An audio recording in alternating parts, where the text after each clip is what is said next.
Good morning, everybody, and welcome on in to Wake Up and Ball here on Roundtable Sports Network. It's another week.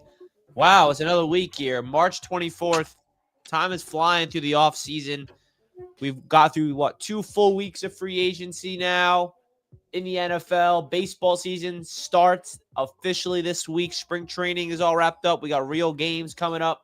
Basketball season's winding down, entering the playoffs. A lot of fun things happening in the sports world. Good morning, TD. Good morning, Richie. I hope you're having a great morning. I hope you had a good weekend. Beautiful skies this morning. I'm loving it. I can't wait to get into everything. A lot of stuff happening with the quarterback position. Listen, Richie, also, I wanted to talk to you. You know, I know your take on the GOAT, who you think the GOAT is. Is the GOAT Junior on his way to being the GOAT? Is that possible? You know, Bronny James has an MVP caliber performance. What's going on, man? Well, all right, relax. There's no GOAT involved with Bronny James Jr., even though his father is. But yeah, I mean, I think it was a good timing with the beef between Stephen A. and LeBron, and then a few weeks later, Bronny gets his first opportunity of playing ball and has a full game out there and puts up 17 points on a very efficient shooting. And, you know, if you're a second-round pick in the NBA, that's what you expect to do when you get your minutes. So I just don't like the narrative of everyone just discrediting everything Bronny does and he's trash, shouldn't be in the NBA and all these things. That's how I look at it. I think he actually has talent.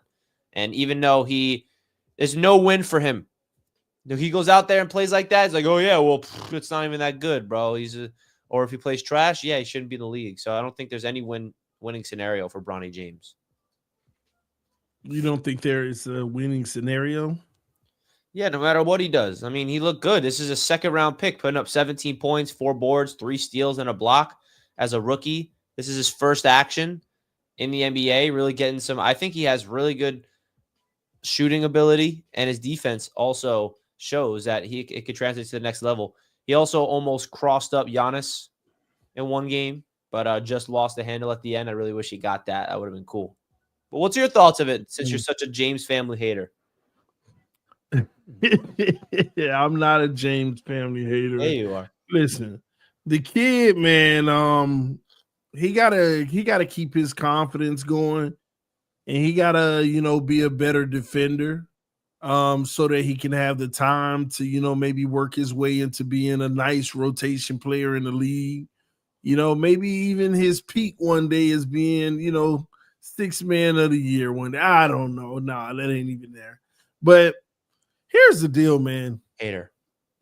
I've shut my mouth about Bronny James ever since he came into the league. I've shut my mouth about Bronny James because I personally am one of those individuals that believe that LeBron James deserved whatever he wanted. And if that was to play alongside his son, he deserved that because of all he's done for the NBA. And as a parting gift, that's a beautiful thing. I don't care about the nepotism piece of it and all of that stuff. I really didn't care. LeBron James, after what he's done for the NBA, deserved whatever he wanted. So I was fine with it. What was your thoughts of the whole Stephen A. Smith and LeBron beef? Yeah, well, I had actually followed that. It had nothing to do with Bronny. LeBron James. It had nothing to do with Bronny. LeBron James made it look like it had to do with Bronny by making that the face of it. No. If you followed it, then you know the back and forth. You also heard the mic'd up when he was talking to Richard Jefferson. I don't know if you saw that, LeBron talking to Richard Jefferson. And this was about LeBron. Based off of the audio with LeBron talking to Richard Jefferson, this was really more about LeBron. Yeah, but it was and he's using his son. It was questioning LeBron as a father, though. Well, no, he never questioned LeBron as a father. Yeah, he did. That was the whole thing. Stephen A. went out there and was questioning, LeBron as a father, going out there, putting the pressure on Bronny, saying, yeah. But not as a father, like a dad. He's a great dad. But as an NBA player, you're putting more pressure on your son than necessary. Even take son out of it. You're putting more pressure on another player than necessary. Because LeBron James, Stephen A. Smith is right. LeBron James is the one who came out there and said, my son better than half of the guys in the league now. And I'm sorry, Richie. I don't care how many minutes you get. 2.3 points a game, 0.6 rebounds per game. Just getting started, bro. 0.6 assists per game. Now, it's easy to say, oh, well, he don't play any minutes, so you can't look at that. But 32.7% field goal percentage, you're like one of the worst in the entire NBA. So my point of the matter is, does Bronny James belong in the NBA? Yes. No. See, this is what I mean. You feed into that hate. This is what I'm talking about. I don't feed it. He got his first opportunity playing real minutes, and look what he did. Stop. Oh, my gosh. Listen. All the other minutes are garbage time at the end. This is a real 30 minutes of action and put up which real you numbers. Should be going off in garbage time. Garbage time is not meant for, like, Richie, the game's out of hand. If you think I'm a hater, you ain't gonna like this. Half the D League deserve a position over here. It's G League. Yeah, why am I saying D League? He balls out. Well, it was the D League, but half the G League deserves a position over him. Richie, let's stop this mess. Oh my god. Okay. Now this ain't got nothing to do with LeBron. Bronny James is now a grown man that stands on his own, who should be talked about on his own. We got to stop mentioning LeBron James in reference to Bronny James when we're critiquing his game. And another thing. You brought it up. Let me tell you, and another thing. How disrespectful for Bronny James to wear Lakers number 9 when there was a number 9 who won a championship with the Lakers. I can't take you seriously, bro. I really would. How disrespectful for him to wear number 9 when there was a Laker who wore number 9 that won a championship for the Lakers and was one of the main reasons they won. Take Rondo number off. Rajon Rondo. He can only dream to be Rajon Rondo. He can only dream to be Rondo on the court. See, this is where you just you make me tired. You bring up you turn into a fanboy. Hold on. So let me get something straight. So let me ask you a question, Richie. So are you disrespecting Rajon Rondo's career like he was a scrub or something? I just want to know. No, you heighten. You level up Rondo to this all-time great. He's not even all-time. He is one of the all-time greats. He's the 2-time champion. You're always talking about this guy, Rajon Rondo, that all he can do is defend and fake people that he's passing and then have a layup. Hey, don't get mad because he killed the Knicks every year. Don't get mad. Mad. I got nothing against Rondo. You just have this weird obsession. It's like this childhood obsession with this guy. Listen, I'm just saying. I can name literally 100 better point guards all time than Rajon Rondo. All I'm saying to you is if Bronny James was playing like Rajon Rondo, he'd be starting right now. It was Rajon Rondo doing that as a rookie? Where was he drafted? Rajon Rondo was starting as a rookie. Rajon Rondo was starting as a rookie. Okay? Now that was a trash team. It was just him and Paul Pierce. But he was starting as a rookie. That's right. It was a trash team, though. They didn't have no time. Why are we comparing Rajon Rondo to Bronny James? Because he got the nerve to wear number 9. LeBron James, the shame. You play with number 9, the one that got you another ring to make people think that you were even in contention to be in the GOAT. The bubble championship. Come on, man. Take that number 9 off, man. Put on number 7 or something. Put on number 7. Can't say 8 because hey, you would never wear 8 or 24. Take the Mamba's number. Listen, so he should have been number 7, less than. I'm just saying. And let me say this, man. Why did I think of this show? Why did I think of having a show with you in the morning, talking about basketball? What? Football's already tiring. Talking about basketball with you is I can't even think of an analogy. It really is tiring, man. Listen, Let me say this too. I got something to say to Mr. Stephen A. Smith. Okay. Shame on you. Shame on you for not standing on business. How you gonna sit there and come out the other day? I might have been wrong about Bronny James' NBA readiness. Like, are you kidding me? Are you kidding me? You're gonna come out there. I might have been after you get into a spat with his dad and he have a little 17-point game. Now you cowering. I might have been wrong about bro. Oh my God, Stephen A. Smith. That was such. Listen, boy, I ain't gonna lie. One person I know who know how to play the game better than anybody, who know how to keep both sides on his side at all times, no matter if you like what he say or not, is Stephen A. Smith. He know how to pander to any and everything known to man. And that's all he doing right here. He know Bronny James ain't it, but you know what?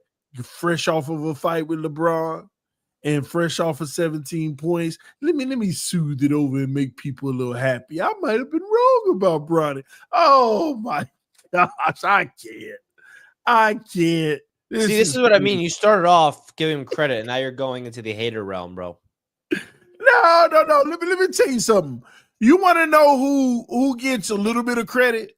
Who came out the gate not looking great, but they were way better than Bronny? Lonzo Ball. Lonzo Ball did not look like the hype when he first came in, but at least he improved his game. Like, you bring up these crazy comparisons. No, that's not a crazy comparison. Why do we have to compare him to Lonzo Ball was overhyped by his dad. He came into the league. He wasn't horrible, but he was not living up to the hype that his dad made him. But at least he got better. And Bronny can't? Bronny can get better, but it ain't gonna be better enough. Like, come on. That's a complete projection that you don't know. You don't know that. Bronny's already showing signs of improvement. What are you talking about? One game? The only game he's ever got significant minutes? Yeah. The only game. By the way, wasn't that against Golden State? Yeah.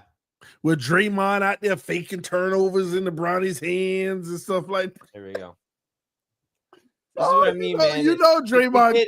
Why don't you put it from in his perspective, bro? The kid gets no playing time. The one game where everybody was injured on his team, Luka injured, his dad's injured, everyone's hurt. So he is obviously a part of that team. So his name is called. He plays his first game, putting up 30 minutes on the court. If he went out there and played 30 minutes and dropped 4 points, people would have been clowning him. But now he goes out there and has an efficient 17 games of 17 points and did what he did. People like you clowning him. This is my point. He can never win because of people like you. No matter what he does. It's just one game. It's just one game. Man, no matter what Bronny James does, he will never win because of people like you that are miserable. Richie, did you watch that game? You got Draymond losing the ball right into his hands and another guy just turning it up, passing it right to him like, oh, I made a mistake. No, man, listen, man. LeBron made that call. That's all that was. That's a nice little assist. Look at little Bronny driving the lane. He's a shooter. You know that? He ain't no shooter. He made one little three-pointer. He a shooter now. Stop. One little three. Oh, little kick. Oh, little floater. Okay. No matter what he does, he's never going to win in this league. Look at that right there. Mid-range. Okay. Stop him right here. Look at that, man. Come behind the back. What you know? I can't even hold the ball. Come on, man. What do you mean can't even hold the ball? Finish at the rim. Listen, man. Oh, that's a nice little finish by Bronny, you know. Playing against the scrubs. Oh, yeah. And by the way, let's also add this context. He was a 55th overall pick. Hey, nobody want to hear that. Second, late second-round picks don't do that in the league when they get a chance. He is honestly the best second-round pick in the NBA right now from that draft class.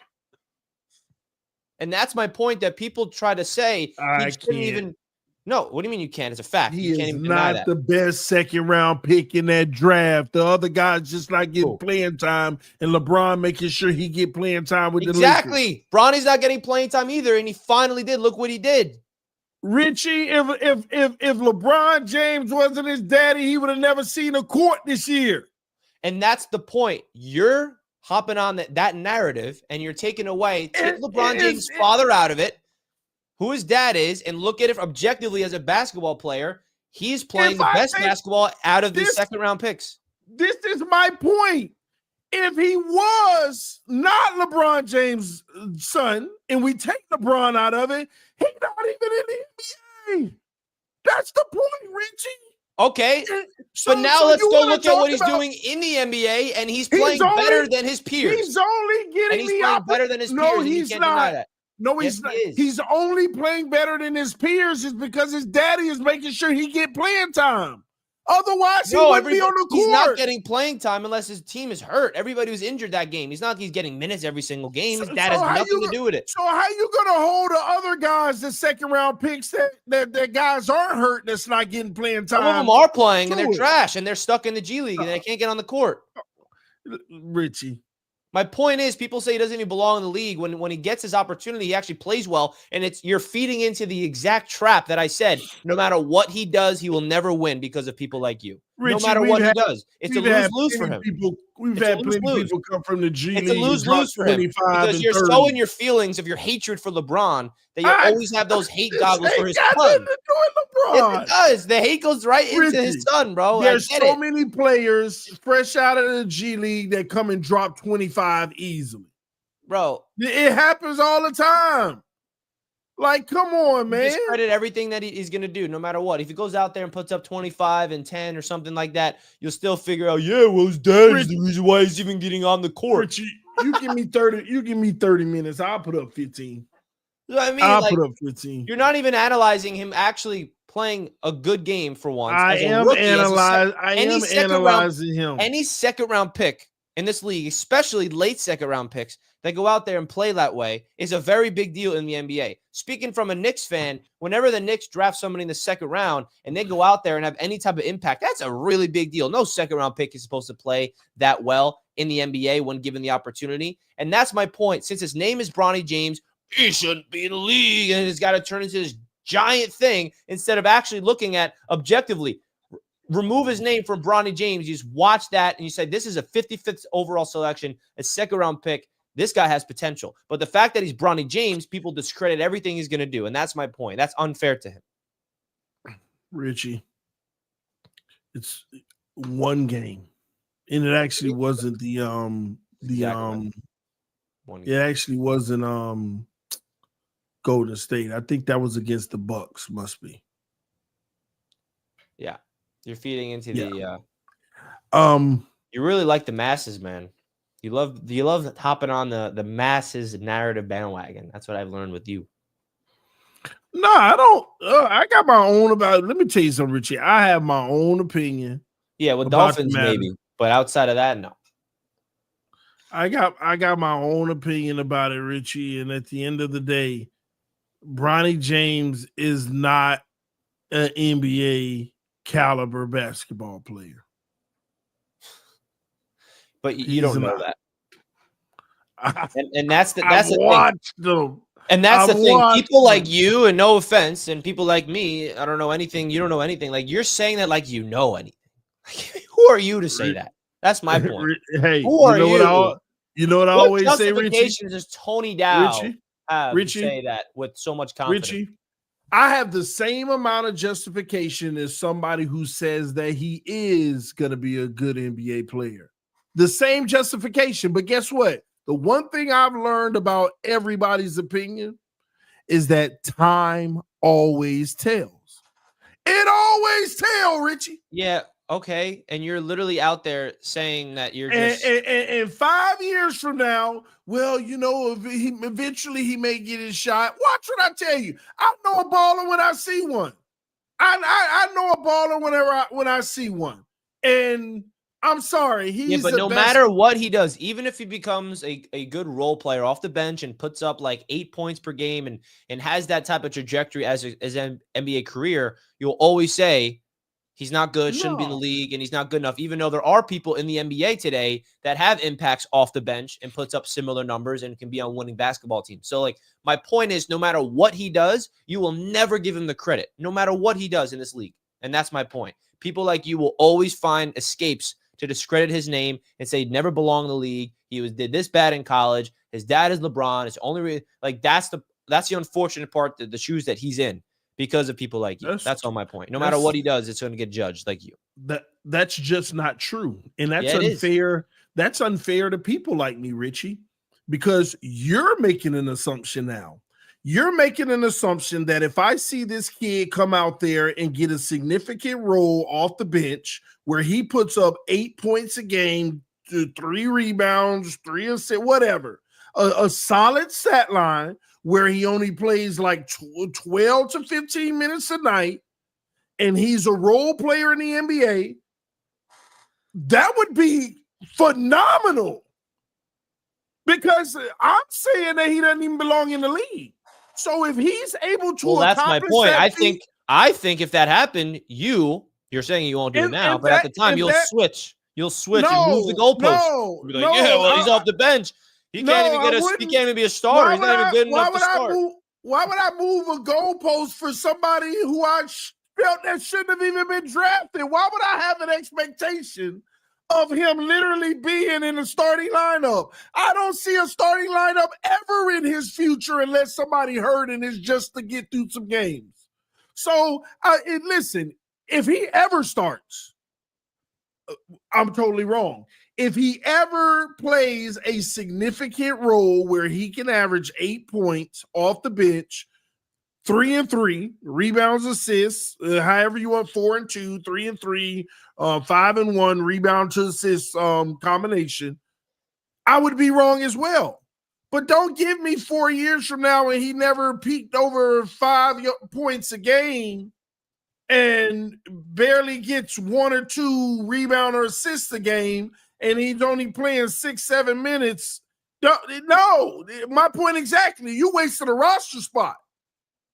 You've been wasting a roster spot. Somebody else better could have been utilizing that spot. That's all I'm saying. So time will tell, and I'll give him his props if he becomes a good role player. Because who in their right mind got higher aspirations than a role player anyway?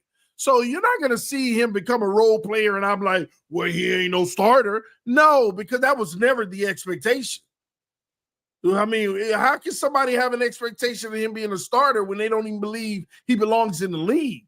So, no, that will never happen. I'll never dog him for carving out a role in the NBA.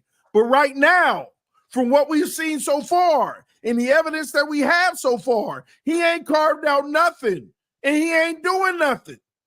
Yeah, we shouldn't expect him to being a 55th overall pick as a rookie. That's totally unfair if you expect him to go out there and do anything this year. The fact that he went out there and did what he did in those 30 minutes is impressive. And it's sad that you're like, it's only one game, instead of realizing, wow, that is impressive. His first ever game in this league, giving real minutes, he played well and played very efficiently. That's my point, TD. That's exactly my point. His first opportunity, he gets his opportunity. Any late second-round pick that does that, it's a big deal in the NBA. But since it's him, it's one game. What are we talking about? That is my point exactly.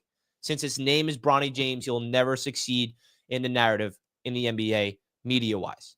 You understand my point? If any other second-round pick as a 55th spot went out there and got his first 30-minute game and put up the same exact stat line and looked like he did, it would be a talking point around the NBA. Oh, who's this kid? He's got upside. His first opportunity, he went out there and played very well. But since it's Bronny James, it's just one game. That's my point. Well, let's see, Richie. Time is going to tell us, though. And a comparison that I'll make, and I'm not even going to say he's going to live up to this because it might be disrespectful to my boy, but Deuce McBride for the Knicks, second-round pick. And when the Knicks drafted him in the second round, he was playing in the G League a lot. He was being developed. He did not get any minutes because there's a lot of players ahead of him, right? As a rookie, he put up 2.2 points per game. Year 2, 3.5 points. Year 3 went up to 8.3. This year, he's breaking out a little bit, 9.4. He's a defensive guard. I think this could be what Bronny becomes, similar to Deuce McBride. A defensive guard that can play well defense, shoot threes, be a spark plug. Now, I don't think he's going to be as good as Deuce because my boy Deuce McBride is that dude. He's that guy. But all I'm saying is this is an example of a second-round pick's development. to add context. So it is what it is. Yeah. We shall see. And by the way, everybody says that I'm obsessed with Bronny. I'm obsessed with everything. Guess whose idea was to bring up this topic? Guess whose idea it always is to bring up LeBron James and Bronny? What are you talking this about? Man, Tony Dow. I'm just telling you guys. You make it seem like I'm the one obsessed, where every time I'm like, TD, what should we talk about? He always defers to anything to do with LeBron James. So he's the obsessed one. I promise you that. It had nothing to do with LeBron. Richie, when we were talking about the topics, I said, hey, Bronny had a nice night the other night. Maybe we should talk about it. Yeah, set me up for that. That's what you did. I'm thinking like, all right, TD, what should we talk about today? What happened around the league? And he's like, yeah, it's all about Bronny. I'm like, really? That's what we have to talk about? And now here we are. I don't ever talk about Bronny, though. I don't ever talk about Bronny. And you were excited to get your first chance to do it. Hate on the board. But I was proud of him. He came out and he had a nice little game. He made some plays, Richie. I went to the Knicks game Saturday night, witnessed greatness. Why do you waste your money on stuff like that, Richie? What do you waste your money? I'm a sports fan. What do you mean? How is that wasting money? But anything with them is a waste of money, though, bro. Oh, entertainment. It's the greatest basketball arena in the world. The world's most famous arena, Madison Square Garden. It's always an experience. Yeah, but Richie, if the Celtics come to town, then you spend your money. But don't waste your money on a night in and night out basis on them. You know they bad, Richie. But how is that wasting money? Did they even win? Did they even win? Yes, they won. Oh, okay. Bruss is still not back. He's not back, no. When he getting back? Hoping in the beginning of April, in time for the playoff run. So we'll see. No. Oh, but do you know who played on Saturday? No. It had 2 points and was 0 for 4 from the field and 0 for 2 from 3-point and 1 assist. Bronny? Why do you always bring up Bronny? Because why else would you bring up a stat line like that? Because, see, you recognize the stat line. See, I didn't even garbage say time. the name. Garbage time. Richie. He was 0 for 4, Richie. Come on, man. The kid. Oh, man. Okay, never mind. And this was fresh off of his 17-point MVP game, Richie. I'm just saying. Who said that? Listen, man. Hey, listen, y'all. I'm not hating on Bronny. I'm just trying to, whenever I go to a Lakers game, I'm just trying to get LeBron to come to my face and tell me, stop my son. Tina, you're a father, man. That's all I'm trying to do, y'all. That's all. You're a father, man. You don't relate to that energy? Ain't nobody entertaining that father stuff. Hey, it is what it is. Your son is a basketball player. He open to all scrutiny. Hey, but yeah, by all means, defend your son. But listen, all that, I understand as a father. Yeah, you understand as a father, but don't be coming up in my face. See, this is why I couldn't be on ESPN. This is why I couldn't, Richie. This is why, listen. Nah, you ain't coming in my face saying all that at all. Let your son stand alone as a man and speak for himself. How about that? That's how I feel about it, Richie. And then he runs and goes on other podcasts and talks his trash, but couldn't say it to LeBron's face, huh? Well, that's true too. Like I ain't like that with Stephen A. Smith, but that's his business. That's his business. Well, here we are, guys. A half hour in, talking nothing but the James family. That's wake up a ball because of TB Finn's talk. I hope you guys realize that. I don't wake up and think about talking about LeBron as much as TD does, and that's my point. I think you hate LeBron and their family more than I love him. I think that's what people need to realize. I don't even understand why you keep on relating me with hate of LeBron. LeBron James is the second greatest player of all time. I appreciate his contribution to what he's done for the game of basketball in the NBA in particular. LeBron James is a great. Now, does he have flaws? Yeah. No. Did he have some weak? Did he have some weak moments in his career? One of the greats. At least say it like that. At least change your verbiage. He's one of the greats. What did I say? Like you gotta say, like I know you don't have him as your number one, but you gotta at least make it seem like he's up there right next to him. I said he's the second best player of all time, Richie. Hey, that's all I wanted to hear. That's great. I actually said that, but don't act like he's on the level of Jordan. Jordan is here. LeBron Here we go is again, here. guys. Let's get this straight. I want y'all to notice the distance. Jordan is here. LeBron is here. The next best player is there. Okay? You see that? You see that? LeBron is above all the rest of them. But Jordan is Space Jam. Lakers. Jordan is Space Jam. He out of this world. That's why LeBron tried to make the remake that flopped. But I'm just saying, that's neither here nor there. Oh, here we go. We're not going down this rabbit hole. I promise you that much. Promise you that, man. I'm doing this for the chat because I feel like people are like clicking off this show. Like, oh God, I'm trying to wake up a ball and they're still talking about this. They know the truth. People know the truth, Richie. Oh my gosh, what a nightmare. So, who are the real contenders in the NBA? What are your number thoughts one, on Boston getting new owners? Because that, that tells me? 6.1 billion, huh? That's, that tells me? The owners, they won and they realized we just peaked and now we're entering our downfall. So they sold on a high. That's good business. Because they're not winning no chip this year. It was smart. It was smart. Oh, absolutely. They're not winning no ring. They realized, like, yeah, we got our chip last year. Let's sell on a high. There's always two ways to look at it, Richie. The new buyers could have said, hey, it's only worth $5 billion, but we're going to give you 6.1 because we see y'all about to win another one. No. See, Richie, you see how I did that? It could go either way, man. So listen, that was a big sale though. From my understanding, how much did he buy the team for? Do you 6.1 bill? No. How much would the original on the previous? I'm not sure. But it was a big profit. It was a massive, Woody Johnson, take notes.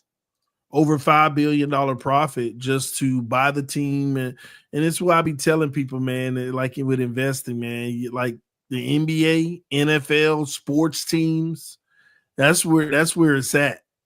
That's where it's at. All right, folks, smash a like button if you're enjoying the show. What's your thoughts of the latest NFL news? We have free agents still out there. Jameis Winston is a New York Giant. Want to get your thoughts of famous Jameis going over to New York? That was a shocker for me. I thought that, maybe he'll say, I'm still young to play, but you know what? I'm garnishing so much buzz right now in the media.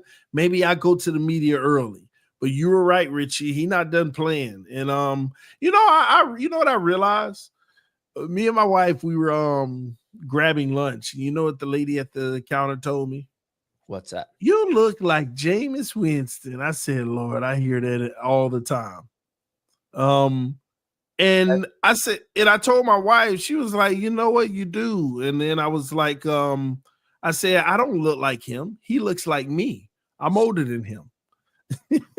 So I didn't know that he was only like 31 years old, Richie. I thought he was like 35 now. So he's still young. He's still got plenty of years left in the league.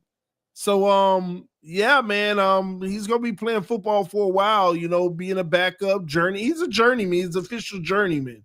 But he's one of those journeymen that, uplifts people, elevates. He's a good role model, a good teammate.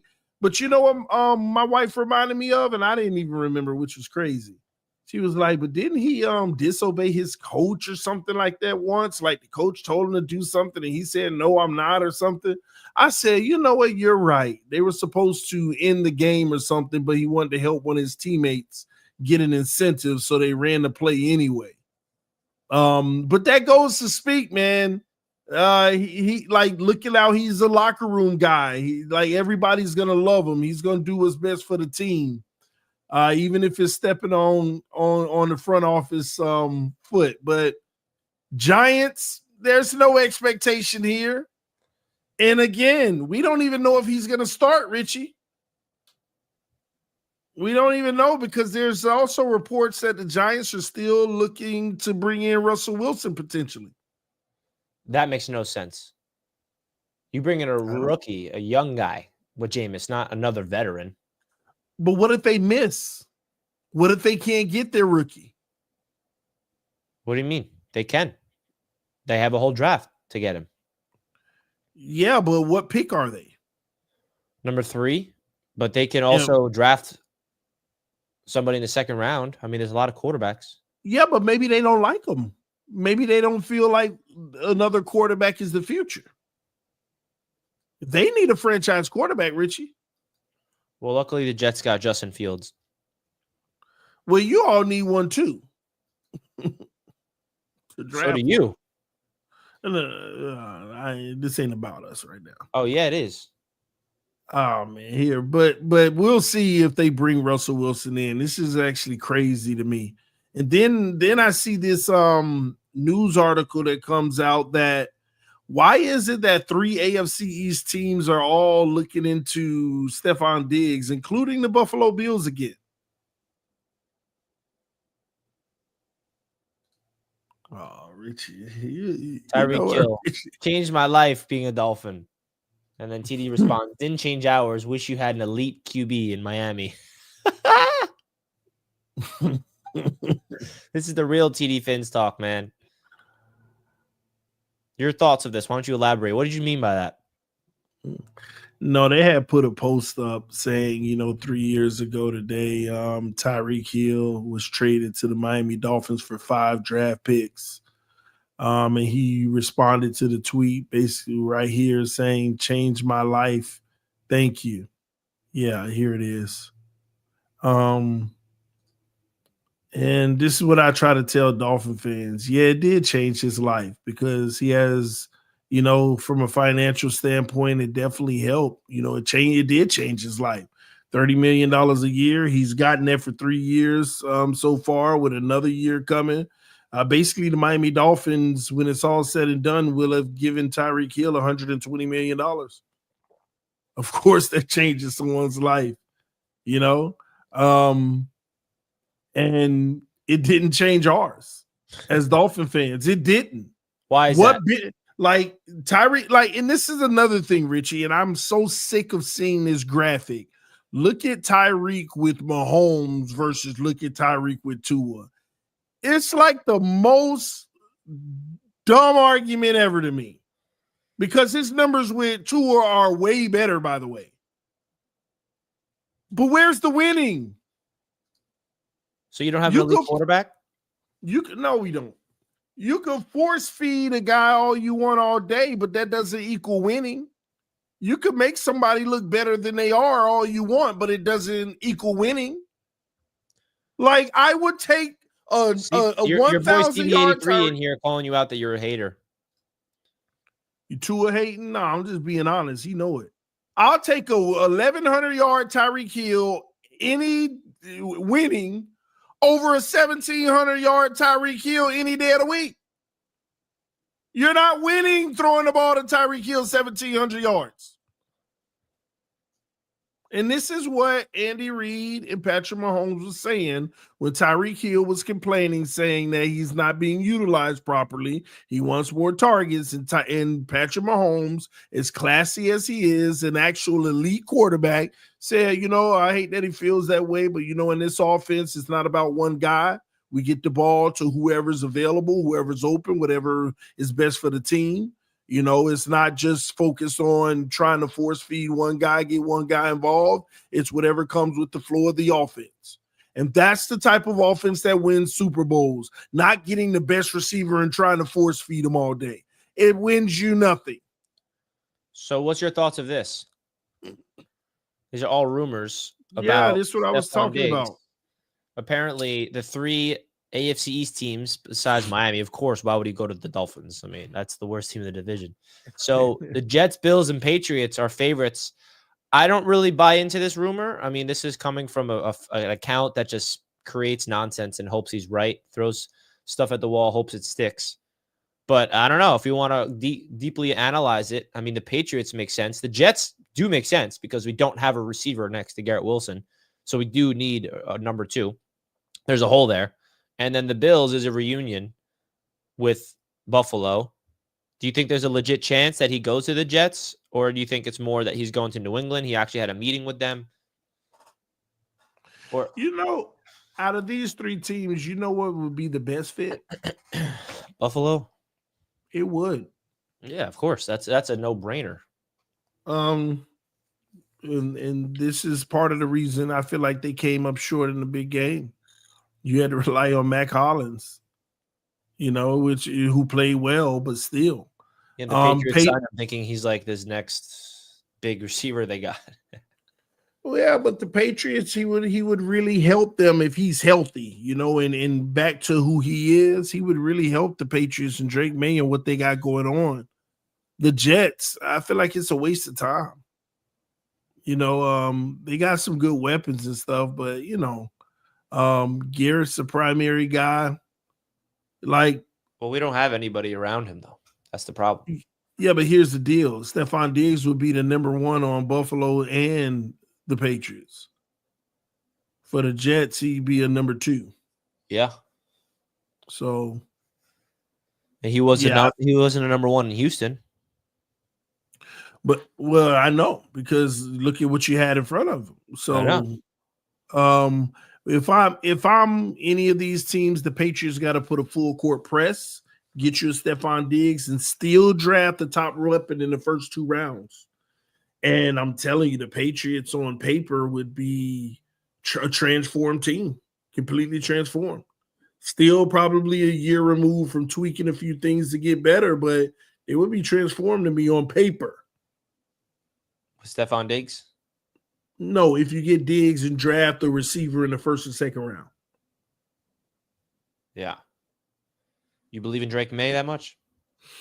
That's what the jury is out on. I know I be hating on the kid because he in the East, but he was solid enough last year to where you could build upon it to see what's that next level, and that was without weapons, and that's why I appreciate guys like that. He didn't have the weapons last year, so for him to do what he did, which wasn't phenomenal, it wasn't great, but how he did play. You invest in those guys. You did enough with less to be worth putting some assets behind, some weapons. So, yeah, he could definitely take another step, especially if that was his floor last year. Tua, man. If just Tua had less talent around him, he'd be better. If Tua had less talent around him, he'd be better. Tua would just be Tua. Real contenders in the NFL. Who will be the contenders and not pretenders? Who are the real threats? The real threats in the NFL?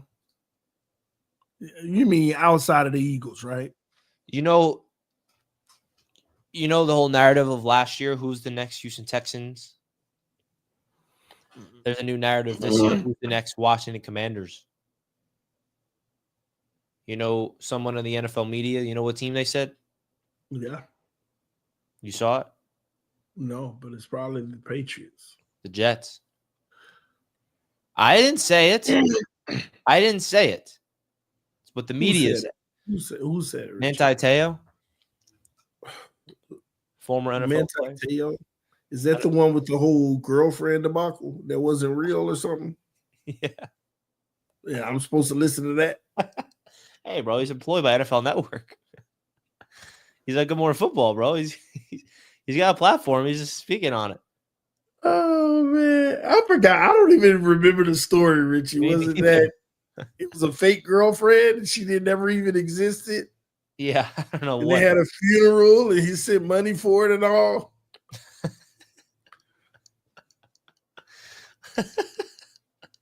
I don't know the story enough to comment any further.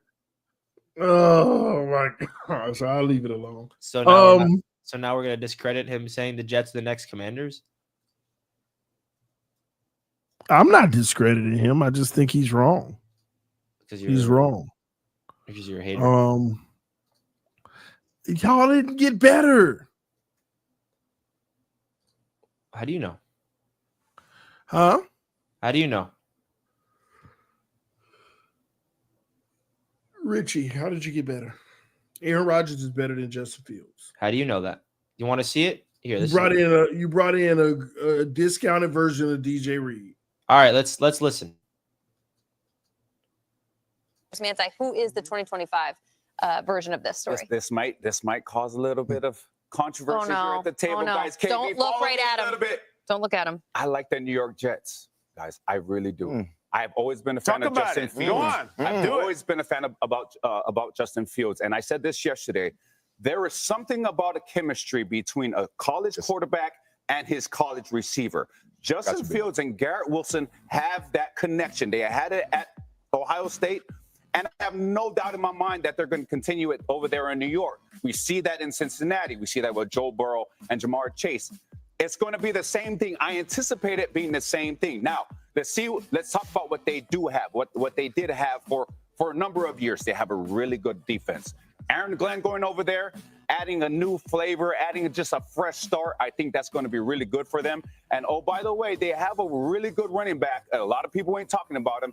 And Breece Hall. Breece Hall is a top 5 running back in this league. A lot of people don't remember that because of the dramas that were happening last year. But Breece Hall is one of the best running backs, a 3-down running back in the NFL. So I think the New York Jets in the 2025 NFL season have a really good chance of being the Commanders of the 2024 season. Woo! Look at that. Look at those facts. Can you send that to me on Twitter so I can do TikTok on it and talk about how crazy he is? Listen, Richie, you know what? I'm gonna be honest though. I ain't gonna knock his take. He's going off of the strength of Justin Fields, being that dude this year, which you never know. And I'm gonna say with Aaron Glenn,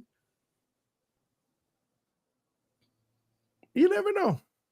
First time head coach, Dan Quinn, first year quarterback Fields in terms of a new team. You never know. It fits the timeline of just no one's expecting the Jets, just like no one expected the Commanders. That's the type of team you got to expect. And I don't have that expectation. I'll tell you that much. Richie got hope. No, I don't. I got hope that we're building towards something special, but I don't really got hope this year to do much. My expectations are very realistic this year. I'm not going to be delusional like you every year. Super Bowl, we're going to win the division. Like, I actually have reasonable takes. I got caught into that delusion with the win now team with Aaron Rodgers. I did. When you trade for a 4-time MVP Super Bowl winning quarterback that's a year removed from the back-to-back MVP trophies that he had, I was sucked into that delusion just for it to get ripped away from us with his torn Achilles. So I think it's justified for people like, oh, I never thought Rodgers was going to work with the Jets. Congratulations. But as a Jets fan, I have no regret of being hyped up with that team. I'm not going to knock his take. You know what? It's respectable. Well, 95% of it was respectable. Then he said Breece Hall was the top 5 runner. I'm sorry. Wait for he has an actual coaching staff. He said Breece Hall was the top 5 running back. I said, oh my gosh. That ain't real, man. I tell you, it ain't real, man. He is a 3-down back. He ain't top 5. Okay. He ain't top 5. He will be. Yeah. Okay. Yeah. You keep believing that. But yeah, man. No, he's not. Not yet. But yeah, the Jets, man, they're intriguing because you know how much I hyped the Jets last year. I hyped them a lot. Y'all ain't get better, but you didn't get really worse, in my opinion. So, I mean, you lost DJ Reed, but I feel like your safety room is better. I don't know if you agree with that. Yeah, maybe Andre Cisco, our new free agent, is better than any safety we had last year already. Yeah, so you replace DJ Reed with a downgrade, but it's still a solid one. But then you get better at the safety position. And that O-line, for the most part, is still intact. You still got the 2 backs. You still got Breece. You do need another receiver with Garrett. Yeah, y'all lost Conklin, didn't you? Yeah, he went to the Chargers.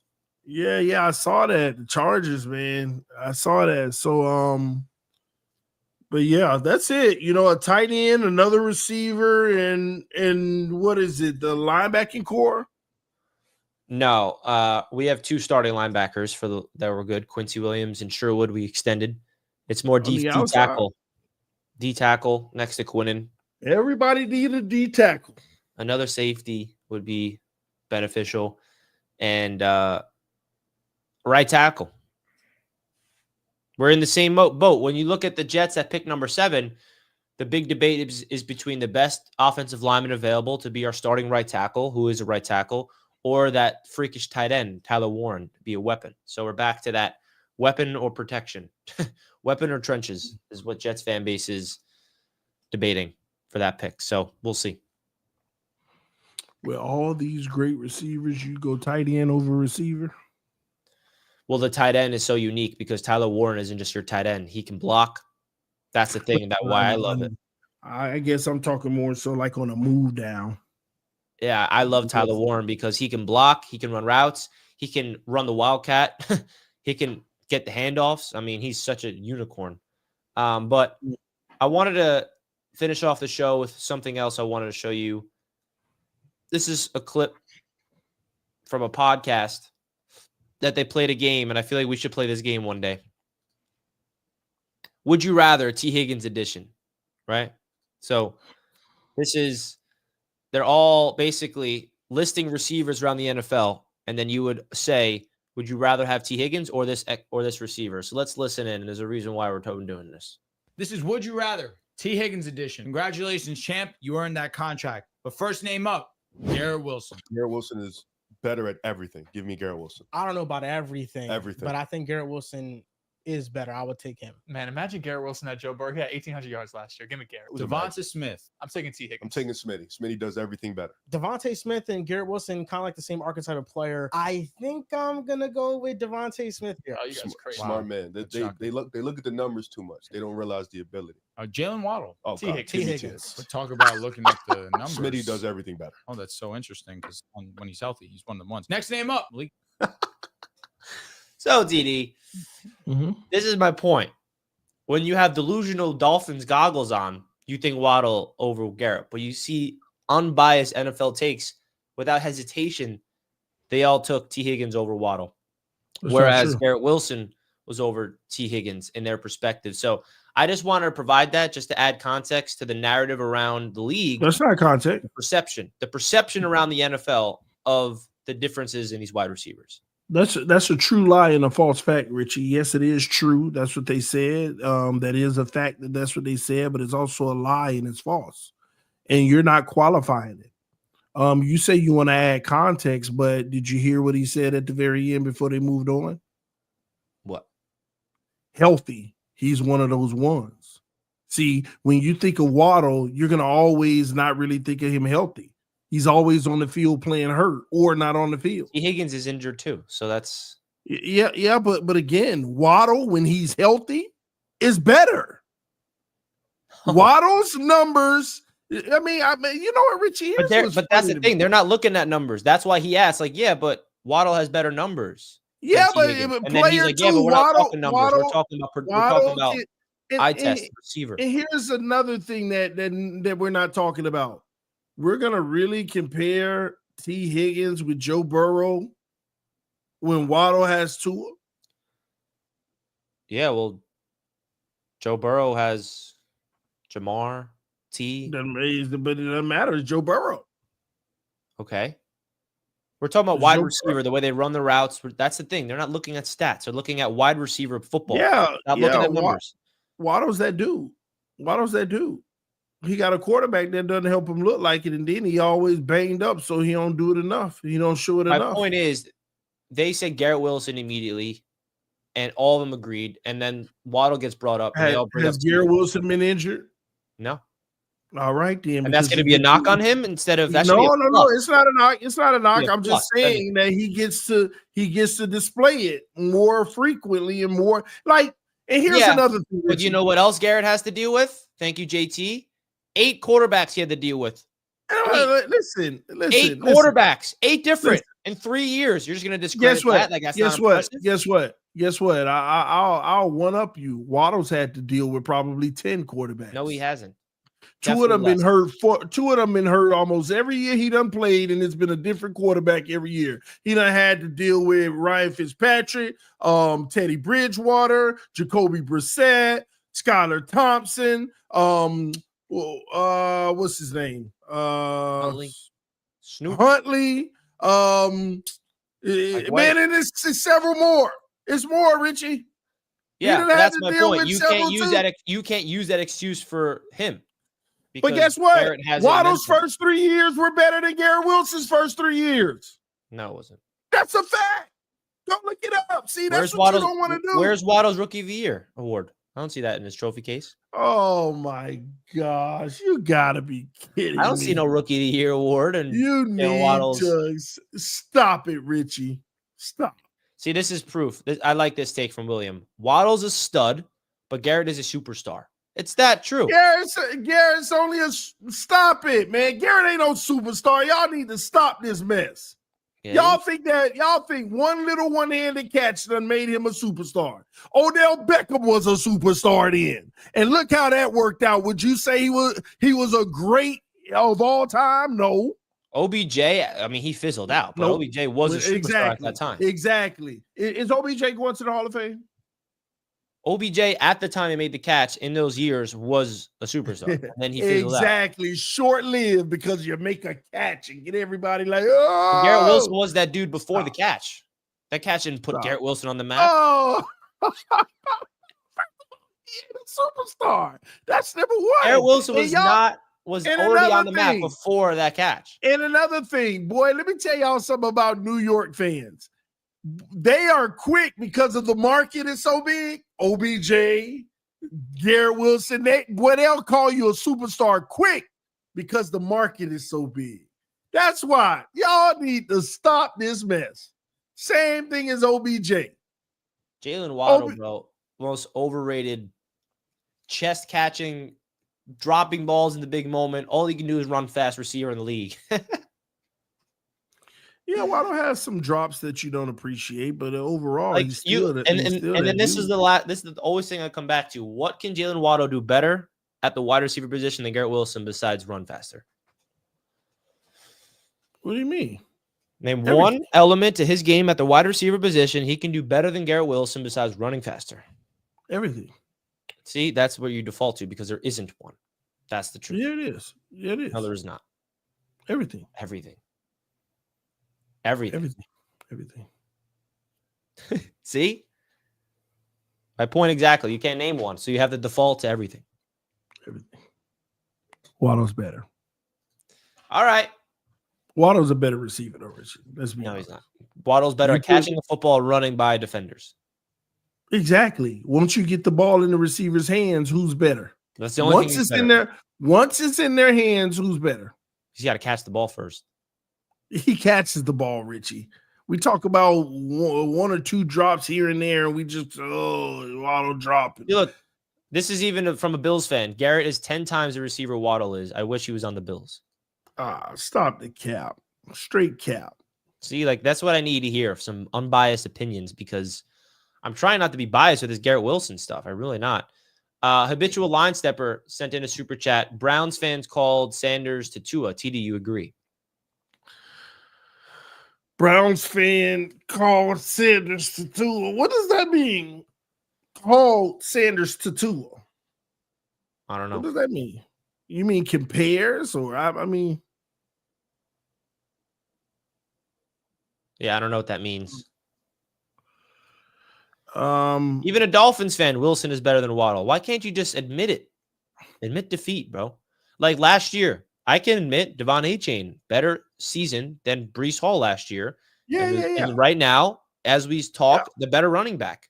I'm not afraid to admit that. Like I can be objective here. Devon A-Chain in this moment is a better football running back than Breece Hall. Yeah, in this moment, last year, Garrett Wilson is better than Waddle in this very moment. As a football player, overall.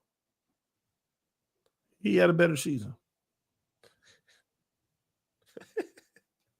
I'm just saying, Richie.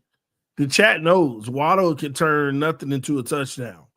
Garrett Wilson, not so much. I mean, he kind of can. I mean, you talk. He called him the right-handed Tua is what he meant by Shador. No, I disagree. The one thing that's mightily different is this in your mentality. All right. Well, folks, we're going to wrap up the show here.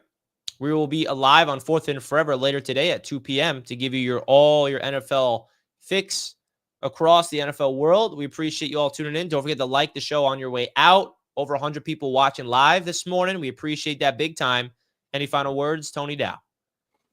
Thanks so much for tuning in. We're going to get you through the offseason for football and to carry you into the playoffs for the NBA, and baseball season is right upon us. So stay tuned, and so much other sports right here on Wake Up and Ball. Thank you guys so much. We'll see you later at 2 p.m. Peace out and have a great rest of your day and a great week. Peace.